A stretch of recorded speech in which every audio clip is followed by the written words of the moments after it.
Assalamualaikum warahmatullahi wabarakatuh. Bismillahirrahmanirrahim. Alhamdulillahirabbil alamin. Assalatu wassalamu ala asrafil anbiya'i wal mursalin sayyidina wa maulana Muhammadin wa alihi washabihi ajmain, amma ba'du. Pertama-tama marilah kita panjatkan puji syukur kita kehadirat Allah Subhanahu wa taala, yang mana berkat limpahan taufik dan inayahnya jugalah sehingga pada hari ini kita diberikan kesehatan serta umur yang panjang sehingga dapat berkumpul dan bersilaturahmi di ruangan ini dalam rangka acara diseminasi budaya positif di sekolah. Salawat serta salam tak lupa kita haturkan kepada junjungan kita Nabi besar Muhammad SAW beserta sahabat, kerabat dan para pengikut beliau yang ulun hormati dan ulun banggakan Bapak Ibu Dewan Guru SDN Lawahan. Pada kesempatan ini ulun mengucapkan terima kasih yang sebesar-besarnya kepada Bapak dan Ibu sekalian karena sudah pada hari ini sudah meluangkan waktu dan bersedia untuk menghadiri kegiatan kita pada hari ini. Di samping itu ulun juga mengucapkan mohon ampun dan maaf nanti kalau pada kegiatan ini terdapat kesalahan atau kekurangan dalam penyampaian materi ini. Ulun banyak-banyak minta maaf karena ulun juga sama-sama dalam proses belajar, jadi kita sama-sama belajar.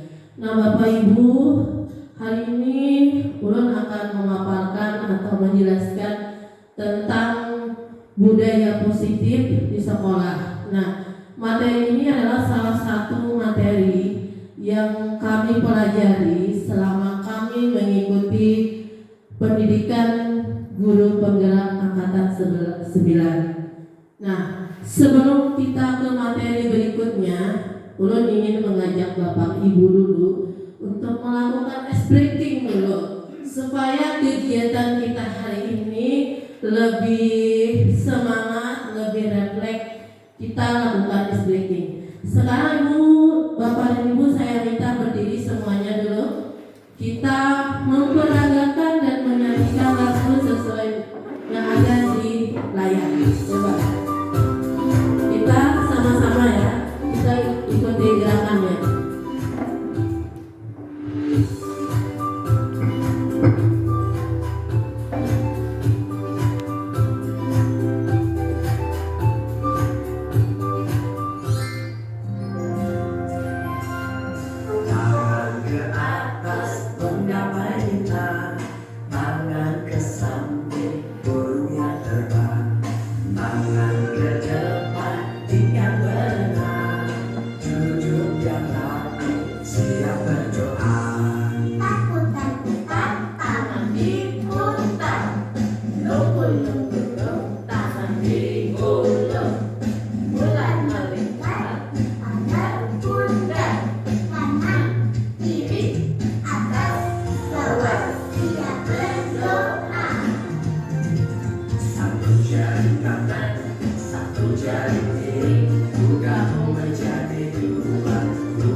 Jari kiri, bukamu menjadi 8, 2 telinga.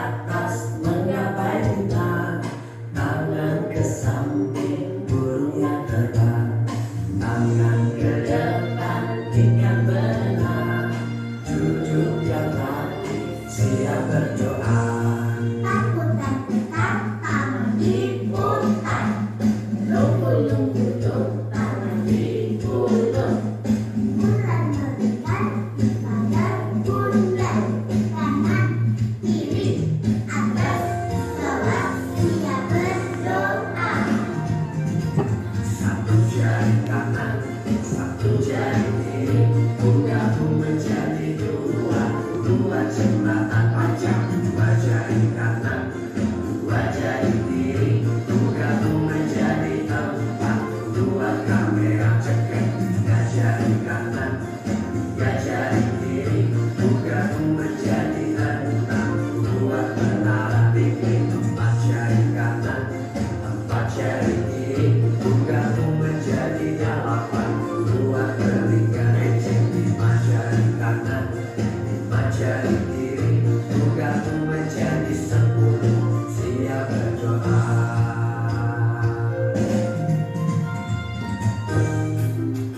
Iya, tepuk tangan untuk kita semua.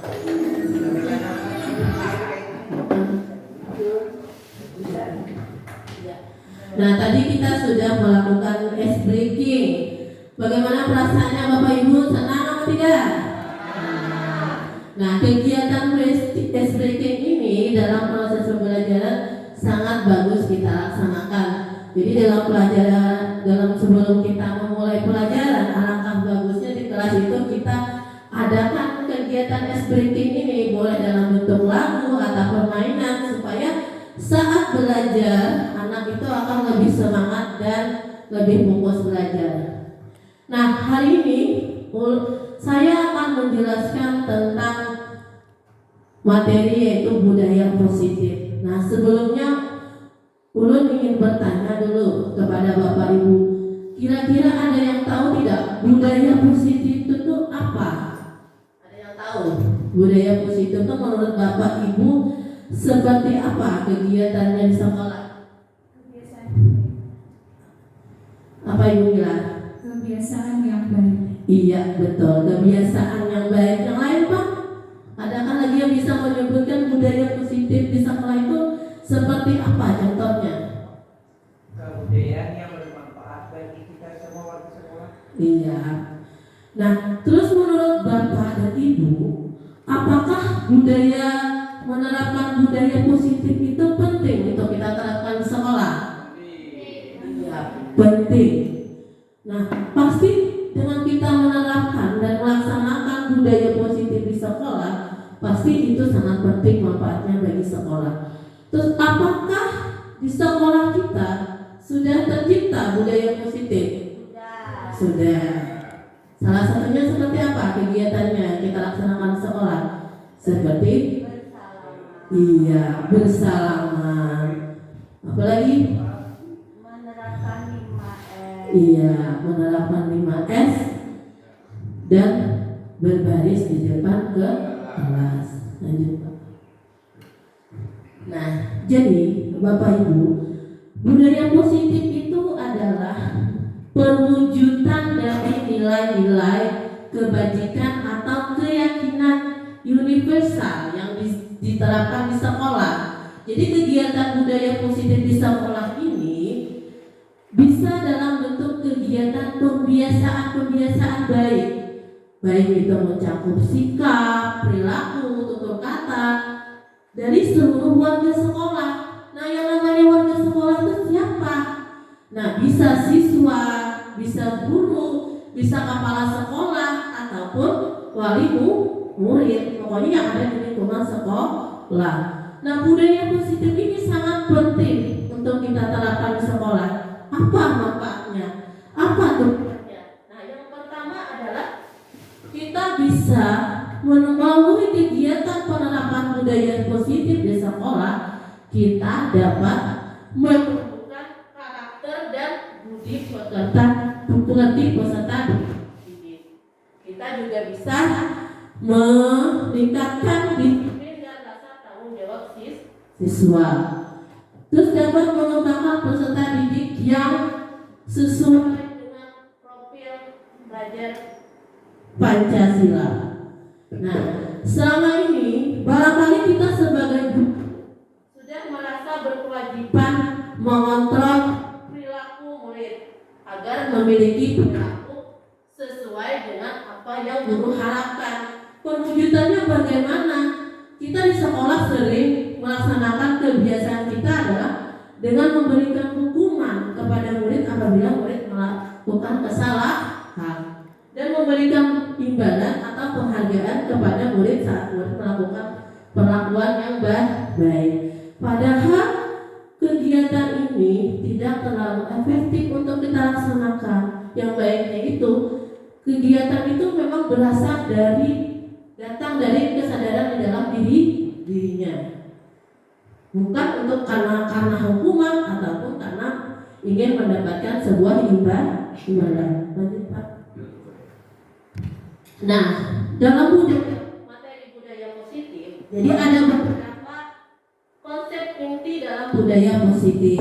Nah, yang pertama nanti kita akan belajar tentang disiplin positif dan nilai-nilai kebaikan. Yang kedua tentang motivasi perilaku manusia. Yang ketiga kebutuhan dasar manusia. Dan yang keempat posisi kontrol restitusi. 5 keyakinan kelas dan segitiga restitusi. Jadi ini yang akan kita bahas hari ini. Lanjut Pak. Nah, yang pertama tentang disiplin positif dan nilai-nilai kebaikan. Jadi dalam mempelajari disiplin positif dan nilai kebaikan ada teori yang disebut dengan teori kontrol. Ini menurut Dr. William Glasser.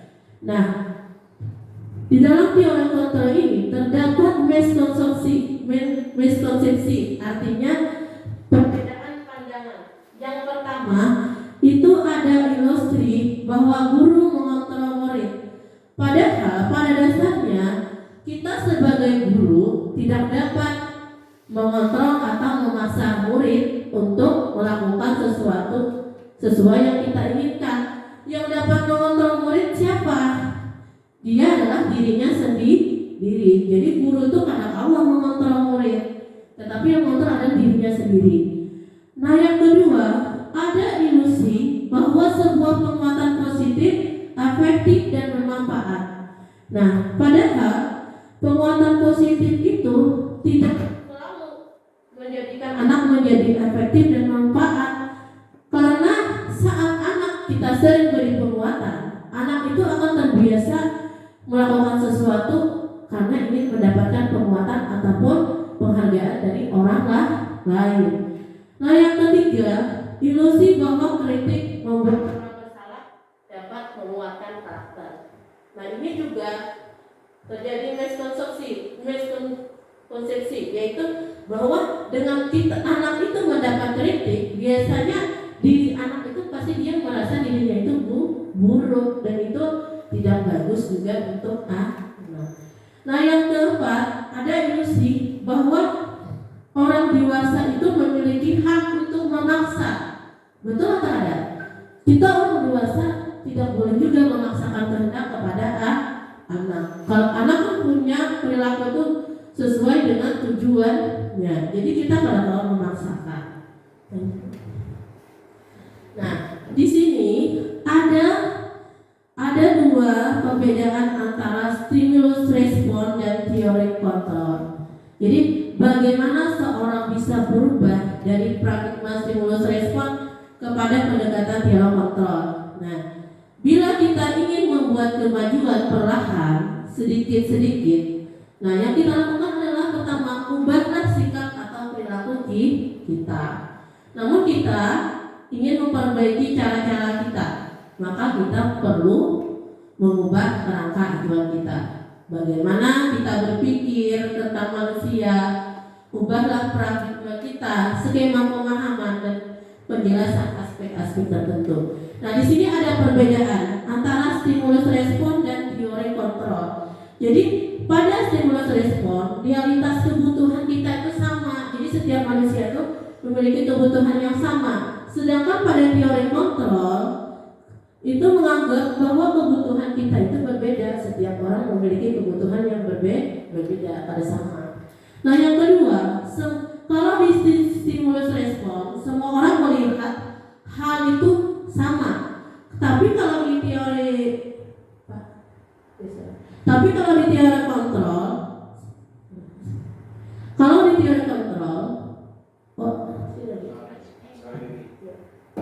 iya, itu memiliki gambar. Setiap orang tuh memiliki gambaran yang berbeda.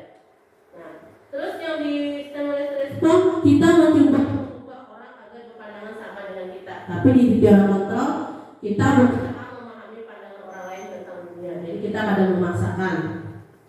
Terus untuk stimulus respon, perilaku buruk sebagai suatu kesalahan. Tapi kalau di teori kontrol, semua perilaku memiliki tujuan. Nah, terus orang lain mengontrol saya. Tapi kalau di teori kontrol, hanya ada yang bisa mengontrol diri Anda. Jadi orang lain kadang-kadang mengontrol kita, namun diri kita sendiri. Nah, terus untuk berikutnya, kalau di stimulus respon, saya bisa mengontrol orang lain, tapi di teori kontrol Anda tidak bisa mengontrol orang lain. Terus di stimulus respon, saya pemaksaan pada saat bujukan gagal. Tapi kalau di teori kontrol itu kolaborasi dan konsensus menciptakan pilihan-pilihan yang baru. Dan yang terakhir pada stimulus respon, model berpikir menang kalah. Tapi kalau di teori kontrol itu model berpikirnya menang dan menang. Begitu. Nah, sekarang kita lanjut ke materi berikutnya, yaitu tentang makna disiplin. Nah, kalau kita berpikir tentang ada disiplin, apa yang ada di dalam pikiran kita? Disiplin itu pasti berkaitan dengan peraturan tentang aturan.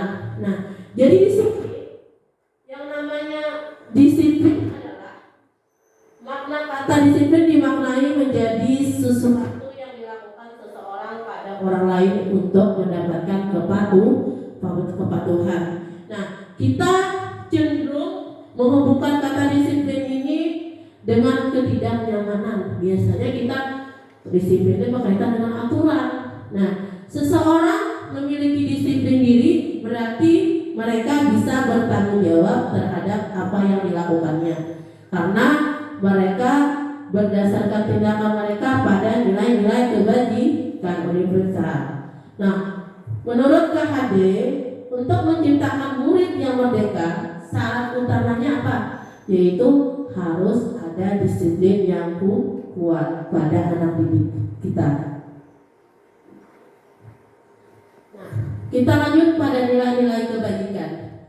Nah, nilai-nilai kebajikan ini adalah sifat-sifat positif manusia yang merupakan tujuan mulia yang ingin dicapai hidup, yaitu salah satunya adalah terwujudnya profil pelajar Pancasila. Nah, jadi seperti yang dikemukakan oleh Dr. William Glasser pada teori kontrol, bahwa beliau mengatakan bahwa setiap perbuatan memiliki suatu tujuan. Jadi anak didik kita berperilaku, bersikap di sekolah itu karena ada tujuannya. Nah, terus Diane Gosson mengemukakan bahwa dengan mengaitkan nilai-nilai kebajikan yang diyakini seseorang, maka motivasi intrinsiknya akan terbangun. Maksudnya motivasi intrinsik itu motivasi yang datang dari dalam dirinya.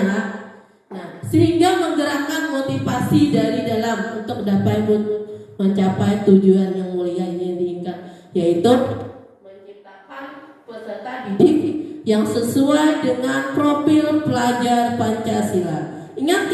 Ingat masih profil pelajar Pancasila apa saja? Ingat ya Bapak Ibu? Nah, untuk mengingatkan kembali, kita simak lagu pelajar Pancasila berikut.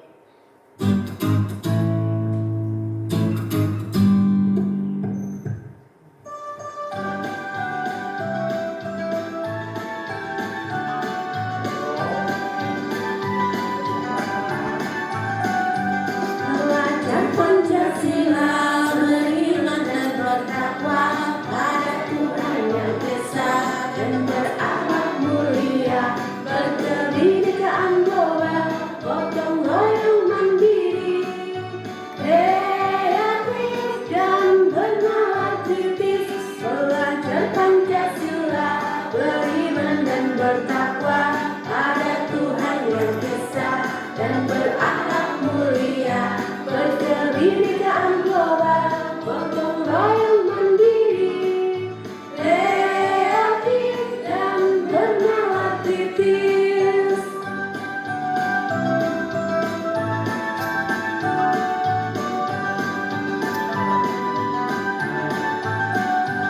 Pelajar Pancasila beriman dan bertakwa pada Tuhan yang Esa dan berakhlak mulia, berkebinekaan global, gotong royong mandiri, kreatif dan menalar kritis, belajar Pancasila, beriman dan bertakwa pada Tuhan yang esa dan berakhlak mulia, berkebinekaan global, gotong royong mandiri, kreatif dan bernalar kritis. Iya.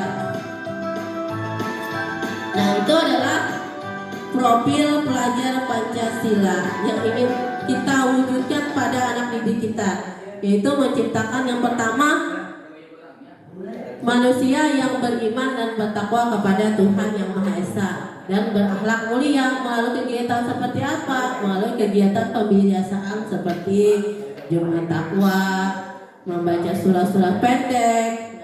Terus lagi berkebinekaan global. Kita kan mempunyai budaya yang banyak melalui kebinekaan global ini kita diajarkan untuk bagaimana siswa kita menghargai terhadap kebudayaan yang ada.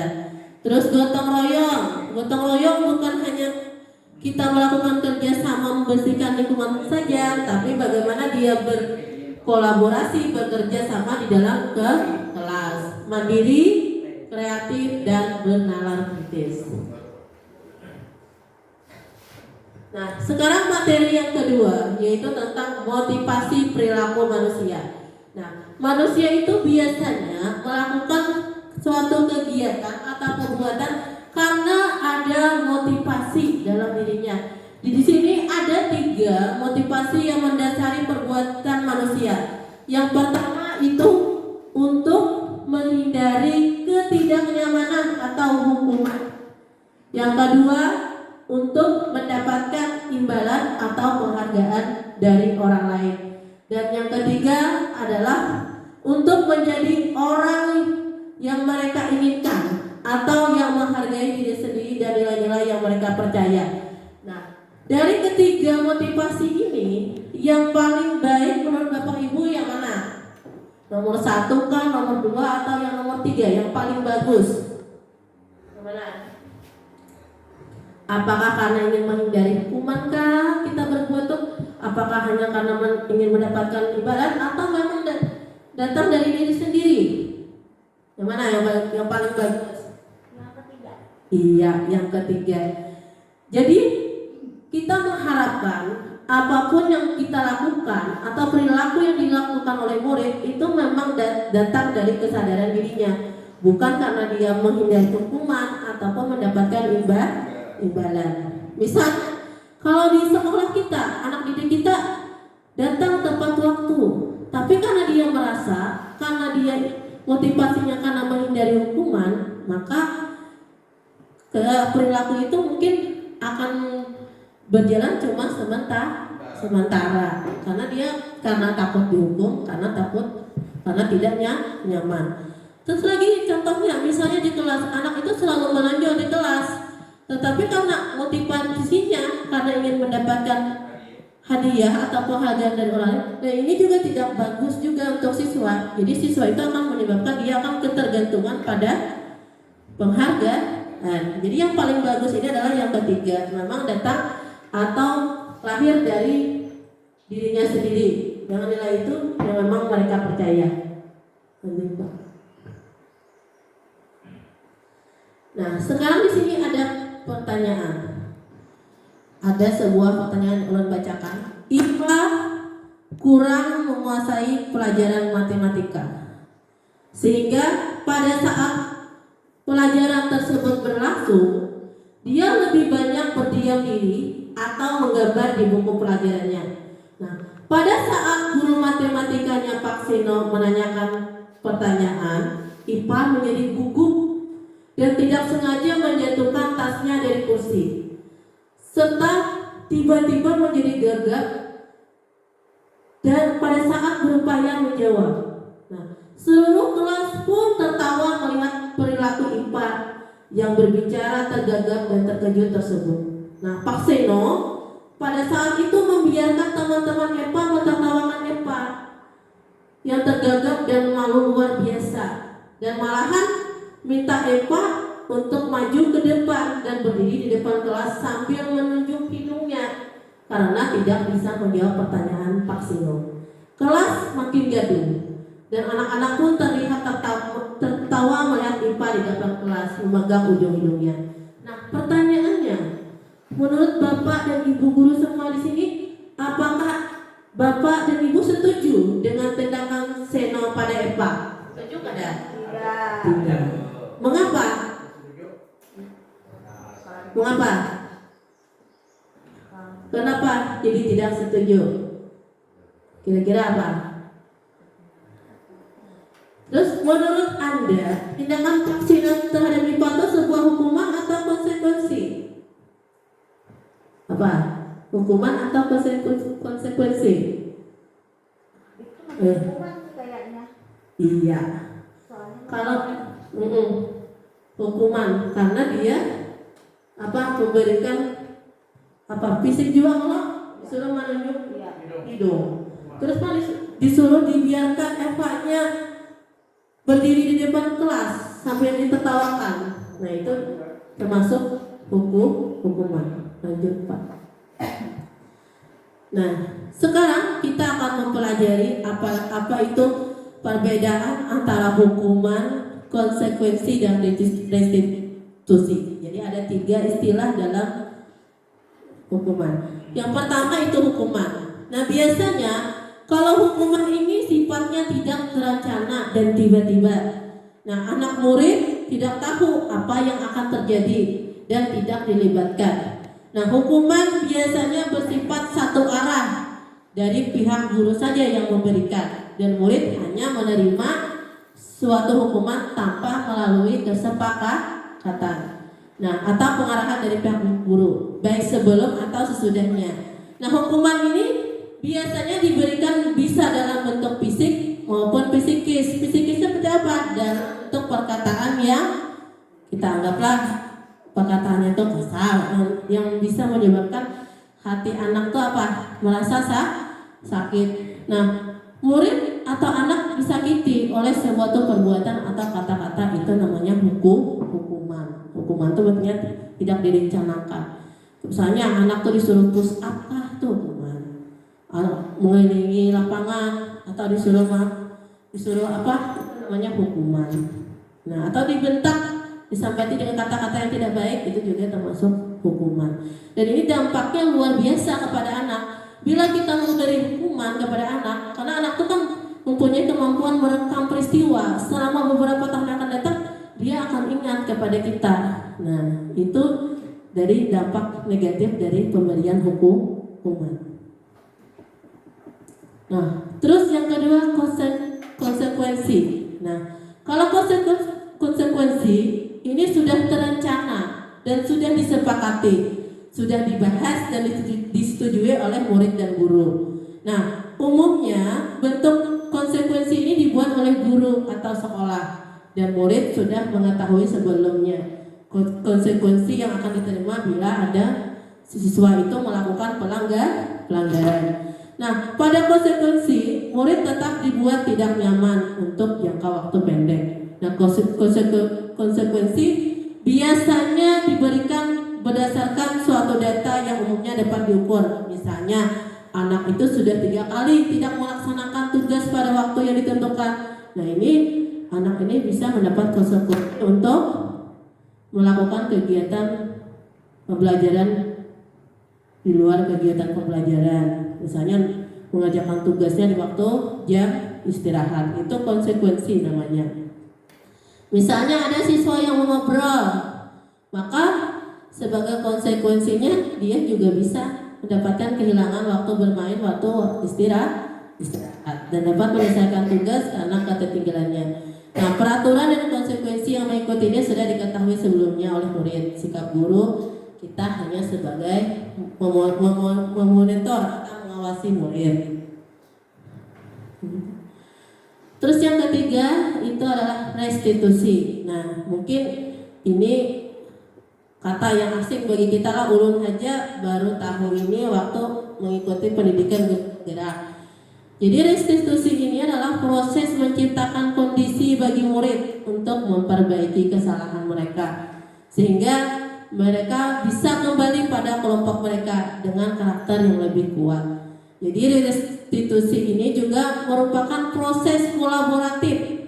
Artinya kolaboratif itu adanya kerjasama antara guru dan siswa dalam memecahkan masalah yang dihadapi. Nah, jadi melalui kolaboratif tadi, guru bisa mengajarkan murid untuk mencari solusi untuk masalah mereka dan membantu murid berpikir tentang orang seperti apa yang mereka inginkan dan bagaimana mereka harus memperlakukan orang lain. Nah, ini restitusi. Jadi ada pemecahan masalah antara guru dan siswa. Terus, nah coba kita perhatikan di sini ada tindakan. Kita coba jawab sama-sama. Menurut Bapak Ibu, untuk yang pertama mencatat 100 kali di dalam buku kalimat saya tidak akan terlambat lagi karena terlambat ke sekolah. Ini termasuk hukuman atau konsekuensi? Ayo Bapak Ibu, menurut Bapak apa? Nah, mencatat kata 100 kali saya tidak akan terlambat lagi, itu termasuk hukuman atau konsekuensi? Hukuman. Terus yang kedua, lari mengelilingi lapangan basket 2 kali karena terlambat hadir di sekolah, hukuman atau konsekuensi? Iya, hukuman. Nah, yang ketiga, murid diminta untuk push up 15 kali karena tidak menggunakan masker ke sekolah. Iya. Terus menggantikan kertas tugas teman yang telah dicoret-coret.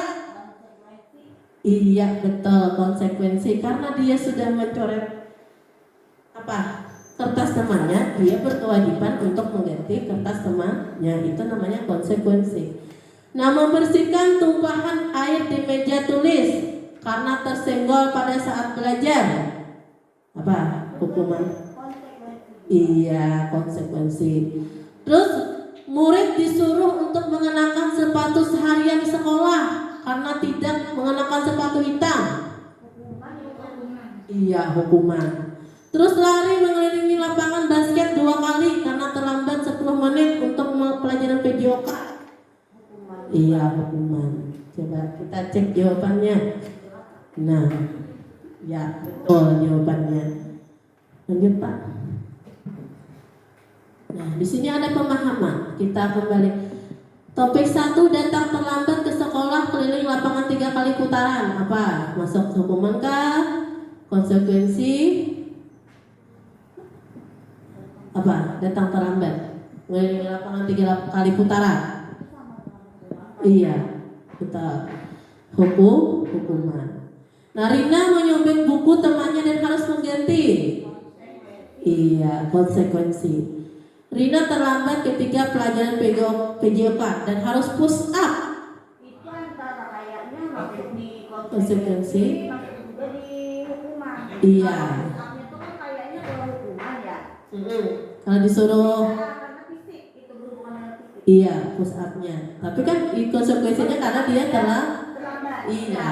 Nah, Berarti samanya iya. kayaknya keduanya. Masuk keduanya bisa. Terus Pak. Nah, terus yang selanjutnya materi kita yaitu tentang kebutuhan dasar manusia. Jadi manusia itu punya 5 kebutuhan dasar yang harus dipenuhinya. Yang pertama adalah kebutuhan untuk bertahan hidup. Yang kedua, kebutuhan kasih sayang dan rasa diterima. Yang ketiga, kesenangan. Yang keempat, kebebasan. Dan yang keempat adalah penguasaan. Sekarang akan ulun jelaskan satu-satu. Jadi untuk kebutuhan yang pertama tadi, kebutuhan untuk bertahan hidup. Seperti apa contohnya? Nah, misalnya kebutuhan kita yang bersifat biologis, seperti makanan. Kita butuh makan, kita butuh minum, butuh pakaian, butuh tempat tinggal, keamanan dan kesehatan. Nah, apabila kebutuhan ini tidak terpenuhi, apa yang terjadi pada murid? Misalnya kekurangan makanan, reduksi tempat tinggi, minuman kerja, pakaian memang, apa yang terjadi pada murid? Nah, murid bisa cenderung melakukan perbuatan yang tidak perilaku yang melanggar peraturan, misalnya seperti mencuri, atau memalak, atau kegiatan negatif lainnya. Yang kedua tadi kebutuhan akan kasih sayang. Kasih sayang dan rasa diterima. Ini contohnya seperti kebutuhan untuk memberi dan menerima kasih sayang, dan kebutuhan untuk merasa bagian dari suatu kelompok. Rasa diterima, peduli, berbagi, dan kerja sama. Nah ini biasanya kalau anak di sekolah kalau kurang kasih sayang, perhatian, dia perilakunya apa?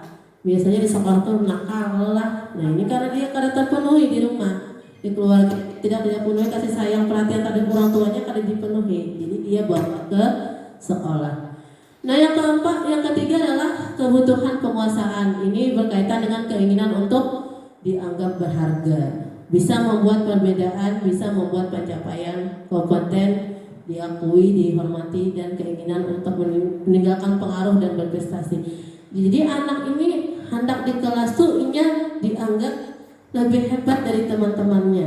Nah ini namanya kebutuhan penguasaan. Terus yang keempat, kebebasan. Ini meliputi kebebasan akan kemandirian, otonomi, memiliki pilihan, mencoba hal baru, dan mengendalikan arah dirinya.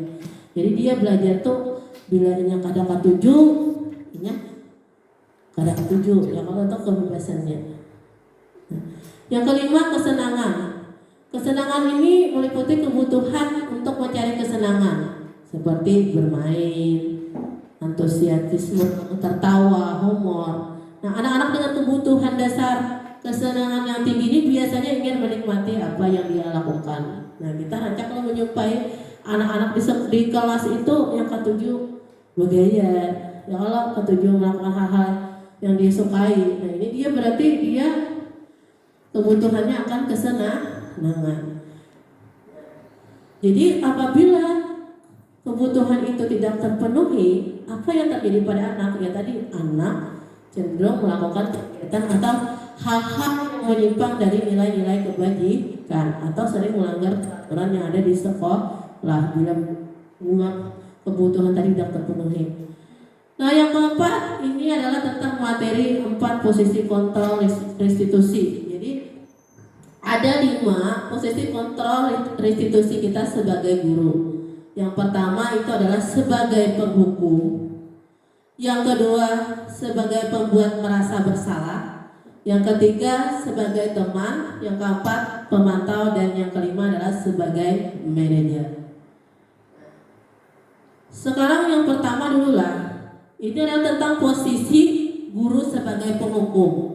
Nah, biasanya kalau seorang guru berlaku memiliki posisi kontrol sebagai penghukum, seorang guru itu selalu menggunakan hukuman fisik dan verbal. Fisik itu dalam bentuk apa?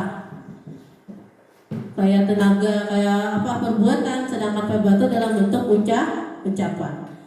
Nah, orang-orang yang menjalankan posisi sebagai penghukum ini senantiasa mengatakan bahwa sekolah memerlukan sistem atau alat yang dapat menekankan murid lebih dalam lagi. Nah, guru yang menerapkan posisi penghukum akan berkata, nah dia sering mengatakan biasanya, patuhi aturan saya atau awas. Nah, kamu selalu saja salah. Pasti selalu yang terakhir selesai. Nah, guru seperti ini senantiasa percaya hanya ada satu cara agar pembelajaran berhasil, yaitu dengan cara dia. Nah, cara dia mengajar. Nah, ciri-ciri dari guru posisi penghukum itu seperti apa? Dia selalu menggunakan nada yang tinggi kepada anak murid. Terus bahasa tubuhnya seperti apa? Rancak melotot. Ya kita apa? Mencirik mata oleh kanak-kanak. Rancak menunjuk-nunjuk menghadap. Namanya posisi penghukum. Dan apa hasilnya bagi siswa kita bila kita berada di posisi sebagai penghukum ini? Nah, anak-anak didik kita itu nantinya kemungkinan akan marah dan mendendam. Dia punya bersifat agresif. Mungkin saat kita marahi, dia berdiam. Tapi saat di belakang kita, mungkin kita tidak tahu di dalam hatinya seperti apa. Pasti dia marah. Dan itu adalah dampak positif negatif dari posisi penghukum. Lanjut Pak. Nah, yang kedua ini adalah posisi sebagai pembuat rasa bersalah. Nah, pada posisi ini biasanya guru bersuara lebih lembut. Pembuat rasa bersalah akan menggunakan keheningan yang membuat orang lain merasa tidak nyaman, bersalah dan rendah diri. Nah, biasanya kata-kata yang sering dikeluarkan oleh posisi kontrol rasa bersalah ini seperti ini. Ibu sangat kecewa sekali dengan kamu. Beberapa kali Bapak harus memberitahu kamu ya. Gimana coba kalau orang tua kamu tahu kamu berbuat begini. Nah, biasanya ciri-cirinya orang yang memiliki posisi kontrol sebagai merasa bersalah dan nada suaranya memelas, kayak minta kasihani, sedih, bahasa tubuhnya merapat pada anak, lesu. Nah, apa hasilnya dari kita melakukan posisi ini? Murid akan merasa bersalah. Bersalah telah mengecewakan ibu atau bapak gurunya. Murid akan merasa menjadi orang yang gagal dan tidak sanggup membahagiakan orang lain. Itu yang akan lahir pada diri anak. Terus yang ketiga, yang ketiga adalah posisi teman. Nah, pada posisi teman ini, guru tidak akan menyakiti murid, namun tetap berupaya mengontrol murid melalui persuasi, melalui ajakan, melalui imbauan. Nah, posisi teman pada guru bisa negatif, bisa juga positif. Nah, positif di sini berupa hubungan baik. Jadi dengan guru memposisikan dirinya sebagai teman, yang positifnya apa? Terjadi hubungan yang baik antara murid dengan guru. Tapi negatifnya apa? Anak itu atau peserta itu jadi tergantung kepada guru itu. Dan yang sering dikatakan guru pada posisi kontrol teman ini adalah, ayo bantulah demi Bapak ya. Ayo kita tidak bantuan Bapak selama ini. Ya sudah, kali ini tidak apa-apa. Nanti Ibu bantu bereskan. Ini contoh-contoh kata yang diucapkan oleh guru yang mengambil posisi kontrol sebagai teman. Nah, ciri-cirinya apa? Nah, nada suaranya ramah, akrab dan bercanda. Bahasa tubuhnya juga lebih merapat kepada murid. Mata dan senyum jenaka kepada murid. Nah, hasilnya apa? Dengan kita melaksanakan posisi sebagai teman, murid akan merasa senang dan akrab dengan guru. Ini termasuk dampak positif. Tapi kalau negatifnya apa? Ya tadi yang menjelaskan tadi, murid menjadi tergantung pada guru tersebut. Nah, yang keempat adalah posisi kontrol pemantau. Nah, memantau berarti mengawasi. Jadi pada saat mengawasi, kita sebagai guru bertanggung jawab atas perilaku orang yang kita awasi. Nah, posisi pemantau ini berdasarkan pada peraturan dan konsekuensi dengan menggunakan sanksi atau konsekuensi. Jadi kita dapat memisahkan antara hubungan pribadi kita dengan murid. Nah, sebagai orang yang menjalankan posisi pemantau, biasanya kata-kata yang dikatakan adalah peraturannya apa yang telah kamu lakukan, sanksi dan apa. Nah, itu yang dikatakan. Terus untuk memantau, cirinya nada yang diucapkan adalah nada datar, bahasa tubuhnya formal. Hasilnya bagaimana terhadap anak? Nah, murid memahami konsekuensi yang harus dijalankan karena telah melanggar satu peraturan sekolah. Jadi anak itu tahu konsekuensinya dia melanggar peraturan. Dan yang terakhir adalah posisi sebagai manajer. Nah, manajer ini adalah posisi di mana guru berbuat sesuatu bersama murid, mempersilahkan murid mempertanggungjawabkan perilakunya, mendukung murid dapat menemukan solusi atau permasalahannya sendiri. Murid diajak untuk menganalisis kebutuhan dirinya maupun kebutuhan orang lain. Di sini penekanan bukan pada kemampuan untuk membuat konsekuensi, namun dapat berkolaborasi dengan murid bagaimana memperbaiki kesalahan. Jadi ada upaya di sini untuk memperbaiki kesalahan dari murid tersebut. Nah, biasanya pada posisi manajer ini kata-kata yang sering diucapkan guru adalah, nah sini. Apa yang kita yakini? Kita kembali kepada keyakinan ke kelas. Apakah kamu meyakininya? Jika kamu meyakininya, apakah kamu bersedia memperbaikinya? Jika kamu memperbaiki ini, hal ini menunjukkan tentang dirimu. Apa yang menunjukkan tentang dirimu? Apa rencana kamu untuk memperbaiki hal tersebut? Nah, suaranya biasanya tulus, bahasa tubuh tidak kaku dan mendekat pada mereka. Dari kelima posisi kontrol guru ini, menurut Bapak Ibu yang mana yang paling bagus kita terapkan sebagai guru? Kemana? Kira-kira? Apakah sebagai penghukum, sebagai pembuat rasa bersalah, atau sebagai teman, atau sebagai pemantau dan manajer? Mana yang paling bagus?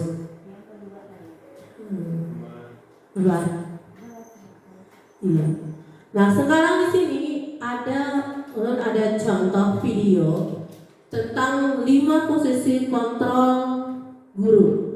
Coba kita simak videonya bersama-sama.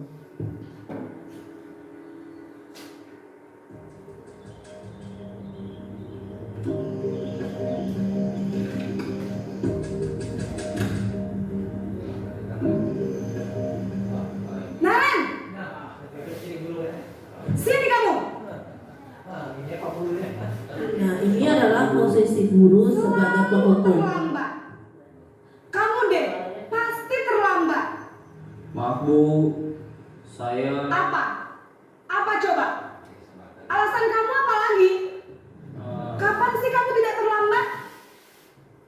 Malas sekali ya kamu jadi anak. saya Dasar pemalas. Gak kapok-kapok sih kamu. Sudah berapa kali terlambat? Sana, kamu keliling lapangan basket 2 kali. kenapa saya harus keliling lapangan basket Bu? Kenapa? Kamu melawan ibu? Berani-beraninya jawab. Sudah terlambat, masih berani jawab pula. Sekarang, keliling lapangan basket 5 kali sekalian. Biar kapok. Cepat. Pergi sana ke lapangan basket. Jadi sebagai posisi penghukum. Sekarang ini posisi sebagai pembuat rasa bersalah.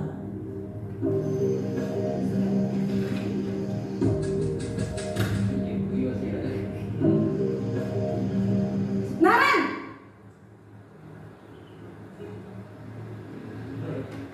Selamat pagi Bu. Naren. Kamu kenapa terlambat lagi, nak? Ya Tuhan, Naren. Kamu senang ya bikin ibu susah ya? Kalau kamu terlambat lagi, nanti ibu yang ditegur bapak kepala sekolah, nak. Disangka ibu tidak bisa membina kamu. Duh, gimana ini? Maaf Bu, Duh, Gusti Naren. Kamu suka ya kalau ibu ditegur bapak kepala sekolah? Terus, sekarang ibu harus tulis apa yang di buku absen? Ini kamu sudah sering terlambat loh. Ibu harus apa coba?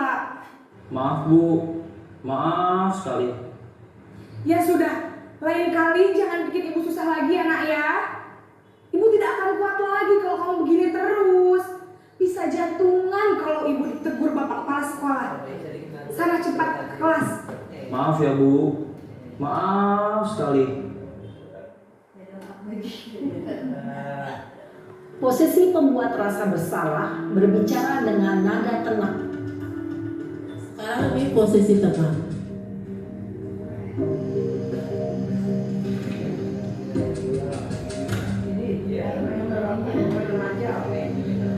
Naren,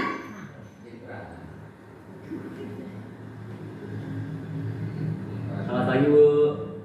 wah sudah jam berapa ini nak? Terlambat lagi ya sayang. Beda. Iya Bu, habis ibu saya lupa membangunkan saya Bu. Kamu malah menyalahkan ibu kamu. Kamu bukannya anak yang larinya paling kencang. Kok terlambat sih? Iya Bu, saya memang terlambat bangun tadi. Jadi biarpun saya lari kencang, tetap gak kekejar Bu. Ya sudah sana. Nanti lain kali larinya lebih kencang lagi ya. biar gak terlambat lagi. Bikin senang ibu, demi ibu. Bisa kan? Bisa lah, Bu. Ya sudah, sana masuk kelas. Ibu beresin urusan absen kamu. Kamu ini ada-ada aja. Jadi sekarang ini posisi kontrol sebagai pemantau.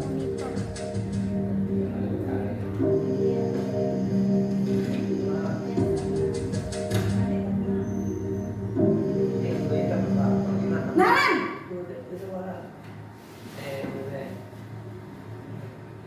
Selamat pagi, Bu.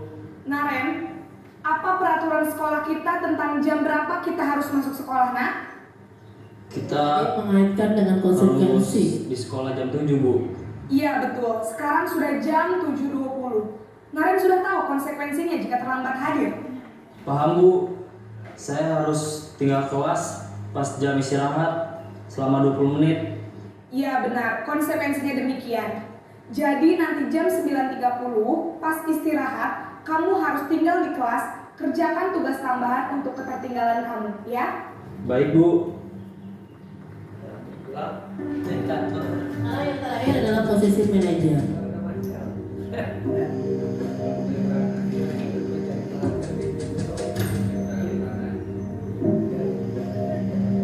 Naren!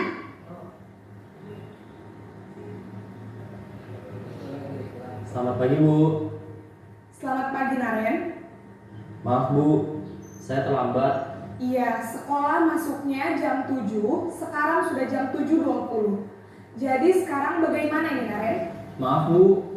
Saya lupa setel alarm saya semalam. Baiklah, menurut kamu, keyakinan sekolah yang mana yang perlu kamu tingkatkan?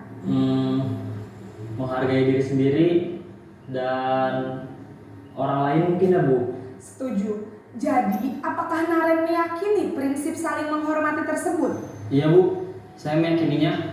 Apakah Naren bersedia memperbaiki masalah keterlambatan ini? Bersedia, Bu. Bagaimana kamu akan perbaiki masalah keterlambatan ini?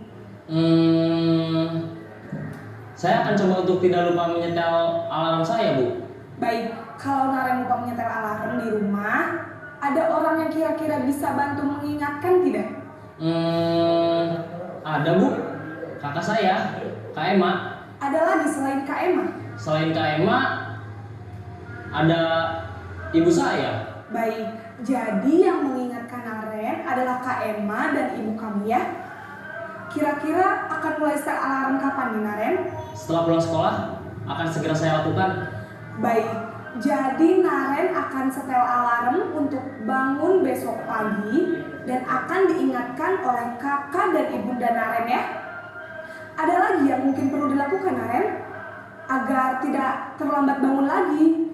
Tidak ada, Bu. Baik, Naren, terima kasih untuk kerjasama kamu. Sekarang kamu perlu kembali ke kelas untuk belajar. Baik, Bu. Terima kasih. Nah, ibu-ibu, dari video yang kita tonton tadi, kita dapat menyimpulkan bahwa dari 5 posisi kontrol tadi, yang paling baik adalah sebagai manajer. Karena di situ kita sebagai guru membantu anak untuk memecahkan masalah yang dihadapinya. Sekarang beberapa pertanyaan. Kira-kira siapa yang mengatakan, apakah penghukum, apa pembuat rasa bersalah, teman, atau manajer, ataupun pemantau? Nah, saya kecewa dengan kamu. Itu biasanya di siapa yang mengatakan, posisi kontrol siapa? Saya kecewa dengan kamu. Apa pembuat rasa bersalahkah, penghukum apa? Iya, pembuat rasa bersalah. Kamu tidak pernah melakukannya. Nah, ini biasanya diucapkan oleh penghukum. Ayolah lakukan demi ibu bapak. Ini sebagai apa? Teman. Apakah kamu mau mendapatkan stiker bintang hari ini? Dapat stiker penghargaan. Siapa? Manajer. Bagaimana kamu bisa menyelesaikan masalah ini? Terus kamu selalu yang paling terakhir. Siapa? Penghukum. Coba kita cek jawabannya. Nah, ternyata yang pertama itu adalah pembuat rasa bersalah. Yang kedua penghukum, yang ketiga teman, dan yang keempat itu pemantau. Kelima manajer, dan yang terakhir adalah penghukum.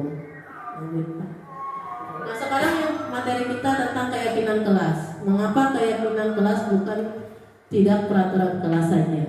Nah, jadi keyakinan kelas itu adalah kesepakatan yang dibuat oleh guru dan siswa yang di dalamnya terdapat nilai-nilai kebajikan yang akan diterapkan di sekolah. Jadi keyakinan kelas ini menekankan pada keyakinan seseorang agar lebih memotivasi seseorang dari dalam. Seseorang akan lebih tergerak dan bersemangat untuk menjalankan keyakinannya daripada hanya sekedar mengikuti serangkaian peraturan tertulis tanpa makna. Nah, di sini ada beberapa contoh keyakinan kelas yang biasanya dibuat di kelas. Di sini ada contoh keyakinan kelas 1. Nah, tapi yang sebenarnya ada keyakinan kelas 5 dan kelas 7. Nah, ini adalah contoh keyakinan ke kelas. Jadi keyakinan kelas itu dibuat antara guru bersama siswa. Terus Pak. Nah, sekarang materi yang terakhir yaitu tentang segitiga restitusi. Nah, segitiga restitusi adalah suatu proses dialog yang dijalankan oleh guru atau orang tua agar dapat menghasilkan murid yang bertanggung jawab. Nah, jadi dalam segitiga restitusi ini ada 3 langkah yang harus dilakukan, yaitu yang pertama adalah menstabilkan identitas. Nah, di sini kita semua akan melakukan hal yang terbaik yang bisa kita lakukan. Yang kedua adalah validasi tindakan yang salah. Dari validasi tindakan yang salah ini kita mencari tahu apa penyebab dari tindakan siswa tersebut. Nah, artinya dari teori kontrol, semua perilaku manusia itu pasti memiliki alasan. Yang ketiga, menanyakan keyakinan.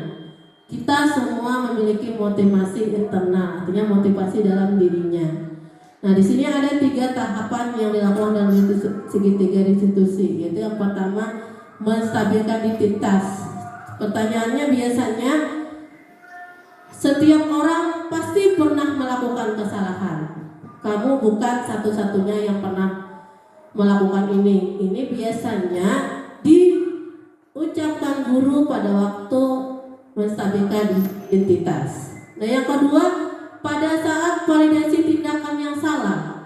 Di sini biasanya pertanyaan yang ditanyakan guru adalah, kamu tentu punya alasan mengapa melakukan itu. Terus adakah cara yang lebih efektif untuk mendapatkan apa yang kamu butuhkan? Nah, yang terakhir adalah menanyakan keyakinan. Di sini adalah pertanyaannya, bisa kita guru menanyakan kepada murid seperti ini. Keyakinan kelas apa yang telah kita sepakati? Kamu ingin menjadi seperti apa? Nah, di sini menstabilkan identitas tadi. Nah, ini bagian dasar dari segitiga restitusi yang tujuannya untuk mengubah identitas anak dari orang yang gagal karena melakukan kesalahan menjadi orang yang sukses. Jadi anak yang melanggar peraturan karena sedang mencari perhatian adalah anak yang sedang mengalami kegagalan. Nah, pada saat ini kita bisa menanyakan kepada siswa tadi, setiap orang pasti pernah melakukan kesalahan. Kamu bukan satu-satunya orang yang melakukan ini. Nah, lanjut.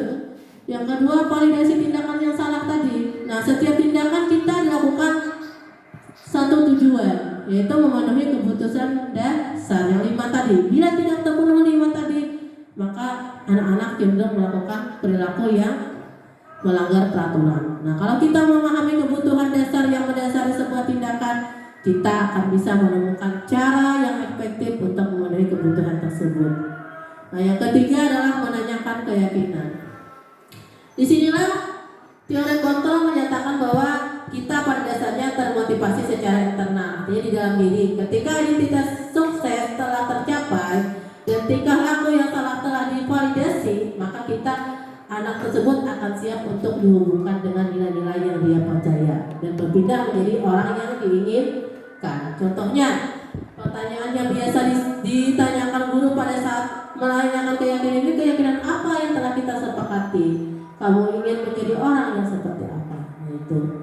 Nah, di sini ada contoh pelaksanaan video tentang pelaksanaan segitiga restitusi yang kemarin saya lakukan di sekolah ini.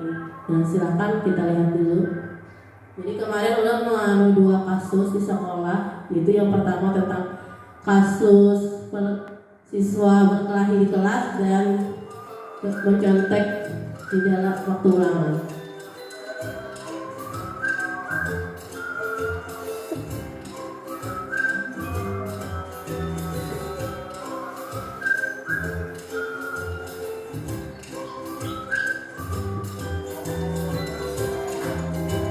Ini kasus yang pertama, itu Husna berkelahi dengan teman sekelasnya. Ini adalah salah satu praktek segitiga restitusi yang saya lakukan di kelas.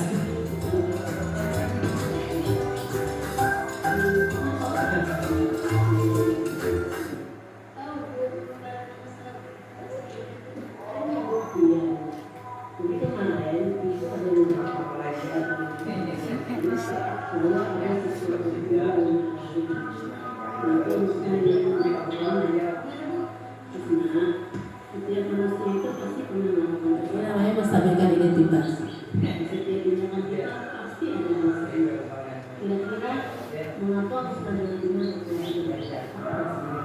Ini namanya validasi tindakan yang salah, mencari alasan kenapa jadi anak itu berkelahi.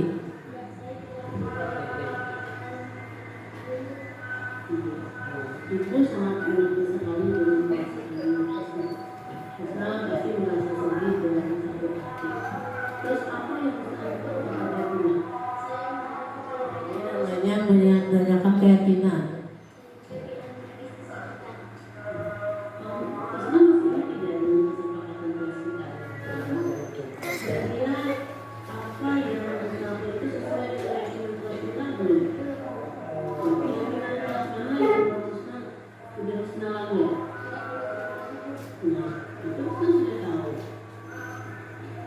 Terus apa yang apakah Husna punya solusi untuk masalah ini? Apa yang akan Husna lakukan untuk memperbaiki kesalahan Husna?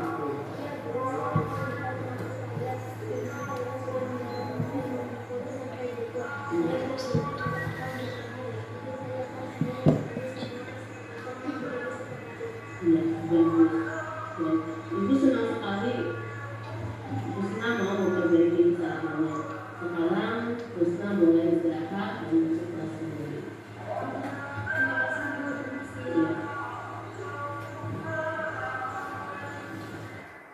Ini kasus kedua kemarin tentang Muhammad Hadan ketahuan menyontek saat ulangan harian di kelas.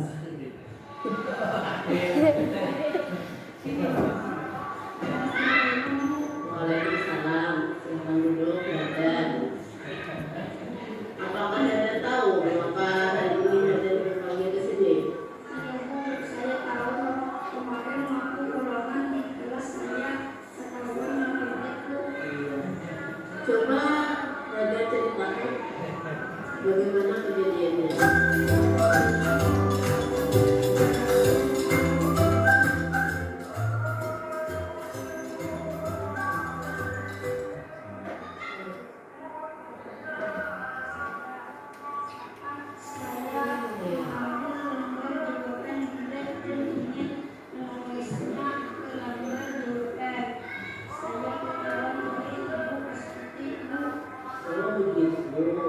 Ibu yakin setiap orang itu pasti pernah berbuat salah. Tidak ada dosa-dosa yang sempurna. Kamu sudah baik sekali karena kamu sudah berani melakukan kesalahan yang kamu lakukan. Kenapa kamu jadi sampai menyontek, Hadan? Karena pelajarannya sulit Bu, dan kebetulan kemarin saya tidak sempat belajar karena ada acara di rumah. Saya minta maaf Bu. Menurut kamu tindakan itu benar atau salah? Salah Bu, saya ajak ibu dengan mengerjakan untuk kedepannya nanti apa yang akan kamu lakukan saat akan makan? Saya akan belajar lebih rajin setiap hari, Bu. Dan hanya saat akan menghadapi ulangan saja. Saya akan bertanya kepada ibu guru tentang belajar yang belum saya pahami. Saya berjanji tidak akan mencoret lagi, Bu. Bagus. Bapak dan Ibu pasti dengan senang hati akan memberikan pelajaran. Terima kasih, Bu. Ya, sekarang Hadan boleh istirahat dan kembali ke kelas. Terima kasih, Bu. Permisi. Nah, itu adalah salah satu contoh pelaksanaan segitiga restitusi yang saya lakukan kemarin di sini. Jadi untuk menyelesaikan masalah. Nah, ini materi kita sudah habis sampai sini. Jadi ulun mengucapkan terima kasih kepada bapak-bapak dan ibu guru semuanya yang sudah mengikuti kegiatan kita pada hari ini.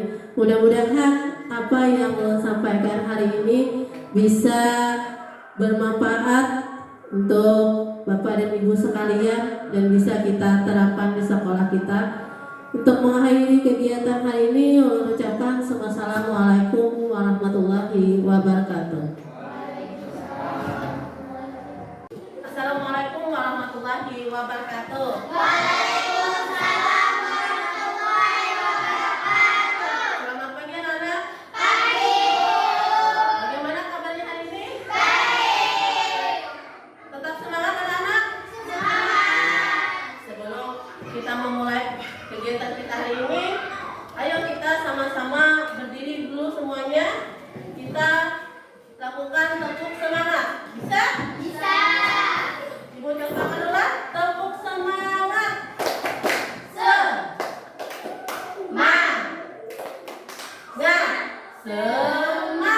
Bisa? Bisa. Coba kita berdiri dulu semuanya. Nah, tepuk semangat. Semangat. Nah, anak-anak, hari ini kita akan melakukan kegiatan membuat kesepakatan kelas atau keyakinan kelas. Sebelumnya itu mau tanya dulu, ada yang tahu tidak keyakinan kelas itu apa? Ada yang tahu? Sama atau tidak dengan peraturan kelas? Sama. Nah, anak-anak, keyakinan kelas adalah kesepakatan yang dibuat antara murid dengan guru, di mana di dalamnya itu terbuat nilai-nilai kebajikan yang ingin kita laksanakan dan kita terapkan di sekolah. Misalnya, dia ingin membuat keyakinan kelas datang tepat waktu. Terus apa lagi selain datang tepat waktu? Apa lagi? Jujur. Apa lagi? Nah, hari ini kita akan membuat kesepakatan kelas. Jadi nanti masing-masing ibu akan memberikan kalian satu buah kertas. Jadi di sini biar masing-masing biar tuliskan kesepakatan kelas apa yang ingin biar diterapkan di kelas kita. Nah, sebelumnya ibu akan menjelaskan terlebih dahulu bagaimana membuat kesepakatan kelas. Nah, yang pertama, kalau kita ingin membuat kesepakatan kelas atau keyakinan kelas, kita harus usahakan menggunakan kalimat yang mudah diingat dan mudah dipahami. Nah, yang kedua, hindari menggunakan kata-kata negatif. Misalnya, tidak boleh membuang sampah. Nah, kata tidak boleh itu termasuk kata-kata negatif. Bisa kita ganti, misalnya tidak boleh membuang sampah, berarti dapat kita ganti katanya menjadi menjaga kebersihan. Terus tidak boleh datang terlambat. Nah, itu kan ada kata tidak bolehnya. Tidak boleh itu termasuk kata negatif. Kita ganti kalau yang tidak boleh datang terlambat berarti apa? Disiplin. Nah, paham anak-anak? Nah, sekarang kalian boleh tuliskan di sini keyakinan kelas apa yang ingin kita terapkan di kelas masing-masing. Tulis aja yang ingin kita terapkan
Boleh di atas, boleh.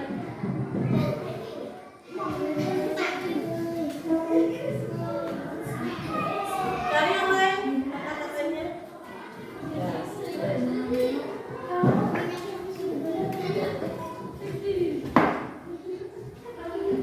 Ya. Sudah semuanya? Sudah. Sekarang ibu pilih dulu mana kata-katanya yang sama. Nah, di sini disiplin, disiplin, disiplin, datang tepat waktu, berpakaian rapi, terus menjaga kebersihan, terus datang tepat waktu. Berarti ada beberapa orang yang memilih kata yang sama. Jadi ini Bu, ambillah kita yang sama. Ini sama. Nah, berarti sisanya berbeda ini.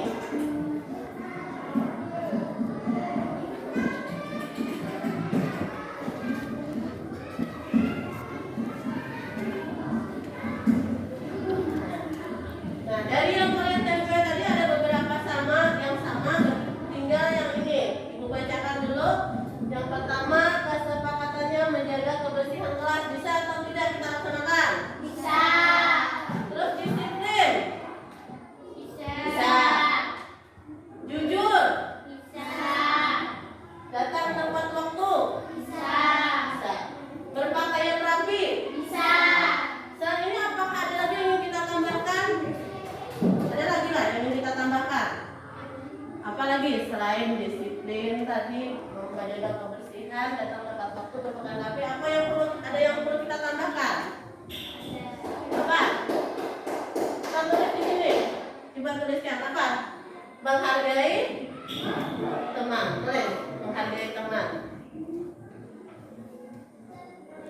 Nah,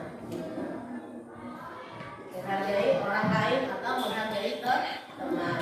Berarti di sini kita punya keyakinan tidak boleh bergerak. Nah, kita tambahkan di sini. Nah, berarti ada 6 kesepakatan kelas yang akan kita laksanakan di kelas kita. Nah, apakah ini sudah setuju semuanya? Sudah. Apakah sudah sepakat?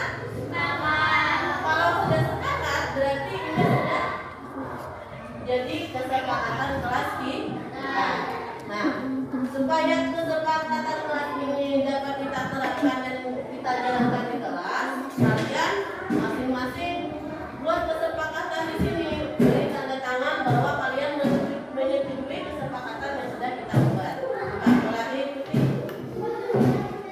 Ini tanda tangan. Ya. Namanya beri nama. Begini. Tanda tangani kesepakatan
Anak-anak, tadi kita sudah melaksanakan kegiatan membuat keyakinan kelas.